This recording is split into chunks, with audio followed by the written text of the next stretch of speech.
The year was 1972, a time when the world was still reeling from the cultural upheavals of the 1960s, and small towns like Hexham in England seemed like tranquil havens, untouched by the chaos of the outside world. In the quaint town of Hexham, England, life moved at a slower pace. The cobblestone streets, the charming cottages, and the friendly faces of neighbours created an idyllic setting that seemed far removed from any hint of danger or mystery. It was here, in this seemingly serene environment, that two young brothers stumbled upon a chilling secret. Colin and Leslie Robson, full of youthful curiosity and energy, were playing in the garden of their new home when their innocent game unearthed something sinister.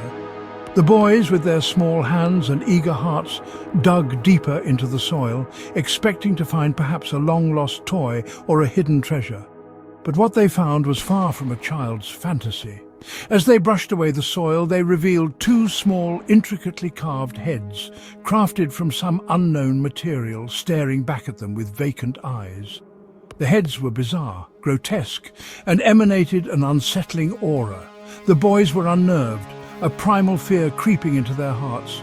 They had unearthed something ancient, something powerful, and it seemed to be stirring. The discovery sent ripples of unease through the community. Whispers of cursed artifacts and ancient legends began to circulate. The heads, with their enigmatic expressions and unsettling presence, seemed to cast a pall over the once peaceful town. Orchard House, the Robson family home, became the epicenter of a series of inexplicable and increasingly terrifying events. Strange noises echoed through the halls at night, and shadows seemed to move of their own accord. The Robson family could feel the oppressive weight of the heads' presence, as if they were being watched by unseen eyes.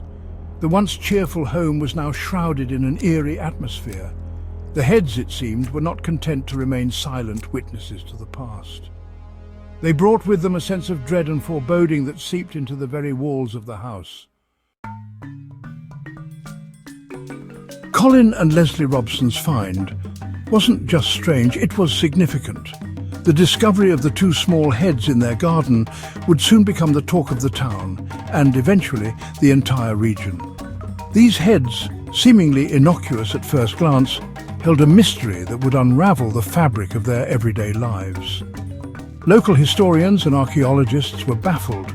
The craftsmanship of the heads suggested an origin far older than anyone could initially determine. Theories ranged from ancient Celtic artifacts to remnants of a forgotten civilization. Each expert who examined the heads brought a new perspective, but no definitive answers. The heads, crafted with a skill that belied their small size, seemed to depict some ancient deity or spirit. Their intricate carvings and detailed features suggested they were more than mere decorative items. Some believed they were talismans, imbued with spiritual significance, while others thought they might be offerings to gods long forgotten. One was made of a ceramic-like material, its surface smooth, yet showing signs of age. The ceramic head had a certain warmth to it, as if it had absorbed the essence of the earth over centuries. The other, of a fused, glassy substance. This head, in contrast, was cold to the touch, its glassy surface reflecting light in a way that seemed almost unnatural. It was as if the head had been forged in a fire that no longer existed in this world. Their features were exaggerated, almost grotesque, with wide, staring eyes and unsettling grins. These expressions seemed to mock the observer, as if the heads held secrets they would never reveal. The more one looked at them, the more one felt a sense of unease. News of the discovery spread quickly. The local newspaper, the Hexham Courant, ran a front-page story about the mysterious heads. The article detailed the discovery and the growing speculation about the origins and purpose of the artifacts. It wasn't long before the story was picked up by national media, turning the small town into a hub of curiosity. The Robson family found themselves at the centre of a media frenzy. Reporters and curiosity seekers flocked to Hexham, eager to see the strange relics. The boys, initially proud of their find, became increasingly disturbed by the attention and the dark turn of events that followed. The Robson family's home became a hotbed of paranormal activity. Objects moved inexplicably, lights flickered, and an oppressive, almost suffocating atmosphere settled over the house. Whispers seemed to emanate from the very walls, filling the home with an eerie presence. It was as if the heads were exerting their influence, twisting the familiar into the terrifying. Neighbours began to report their own unsettling experiences.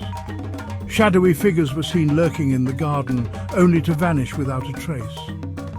A thick tension hung over the street. The once vibrant community was now gripped by fear. The heads had awakened something dark and powerful, something that thrived on fear and chaos. The town of Hexham would never be the same. The atmosphere within Orchard House grew heavy, suffocating. It was as if the very walls were closing in, pressing down on the inhabitants with an invisible force. The once warm and inviting home had transformed into a labyrinth of shadows and whispers, where every creak and groan of the old wood seemed to carry a sinister message.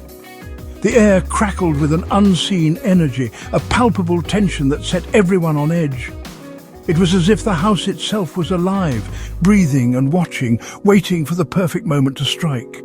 The wind howled through the trees outside, carrying with it the faintest whispers of voices long gone, adding to the eerie ambience that enveloped the property. Objects vanished, only to reappear in impossible locations. A book that was left on the living room table would be found in the attic, a child's toy would disappear from their bedroom and turn up in the basement. It was as if the house was playing a cruel game, toying with the family's sense of reality and sanity. Drawers slammed shut with no explanation. The sound would echo through the house, startling everyone and leaving them on edge. It wasn't just the drawers. Doors would creak open and shut on their own, furniture would shift positions overnight, and the very structure of the house seemed to groan and moan as if in pain. Footsteps echoed in the dead of night, disembodied and heavy. They would start softly, almost imperceptibly, and then grow louder, as if someone or something was walking through the halls searching for something. The family would lie awake, hearts pounding, too terrified to investigate the source of the noise. Toys came to life in the darkness, their laughter twisted into menacing cackles. Dolls would move on their own, their glassy eyes following the children around the room. Stuffed animals would be found in different positions, as if they had been playing while the family wasn't looking. It was as if the house was using the children's own belongings to torment them. Shadowy figures with glowing red eyes peered at them from the corners of their rooms. These apparitions would appear without warning, their presence sending chills down the spines of anyone who saw them. The figures never spoke, but their silent, malevolent gaze was enough to instill a deep sense of fear and unease. Psychics and paranormal investigators descended upon Orchard House, drawn by the tales of unexplained phenomena. They came with their equipment and their theories, hoping to uncover the truth behind the haunting. Some were skeptics, others true believers, but all were intrigued by the mystery that surrounded the house. Their instruments, designed to detect fluctuations in electromagnetic fields and unusual energy signatures, went haywire. The readings were off the charts, and the investigators were baffled by the sheer intensity of the activity. It was clear that Orchard House was no ordinary haunted house. It was a hotspot of paranormal energy, a place where the veil between worlds was thin. The house, they concluded, was a vortex of paranormal activity, a conduit to a realm beyond human comprehension. The investigators' presence seemed to agitate whatever was haunting the house, and the activity became more intense and more violent. It was as if the house was fighting back, trying to protect its secrets from being uncovered. One particularly terrifying night, the family awoke to the sound of shattering glass and guttural growls. The air was thick with a sense of impending doom, and the family huddled together, too scared to move. The growls grew louder, more menacing, and the temperature in the house plummeted, their breath visible in the icy air. Something dark and powerful was stalking the house, its presence heralded by a bone-chilling cold. The family could feel it watching them, its malevolent gaze piercing through the darkness. They knew they were not alone, and that whatever was in the house with them was not of this world. Their once cherished home had become a prison, a place of unseen terrors lurking just beyond the veil of reality. The house that had once been filled with laughter and love was now a place of dread and despair. The family felt trapped, unable to leave and unable to stay, caught in a nightmare from which there seemed to be no escape. The Robson family, their nerves frayed and their sanity stretched thin, were at their breaking point. They had tried everything to rid their home of the malevolent presence, but nothing had worked. They were exhausted, both physically and mentally, and they knew they couldn't go on like this much longer. Word of the Robson family's plight spread. Neighbours whispered about the strange occurrences, and soon the entire village was abuzz with rumours and speculation.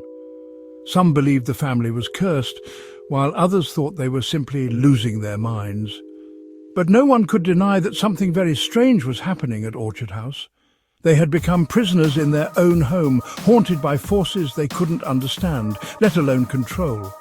The once happy family was now a shell of its former self, their lives consumed by fear and uncertainty.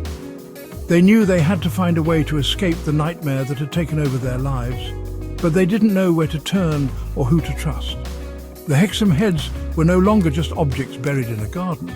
They were artifacts that awakened something far more ancient and terrifying than anyone had imagined. And perhaps, just perhaps, they were never meant to be found. If you found this story chilling and want to uncover more mysteries like this, don't forget to like, comment and subscribe to Bilmo Chronicles. Share your theories about the Hexham Heads in the comments below. Until next time, keep your eyes open and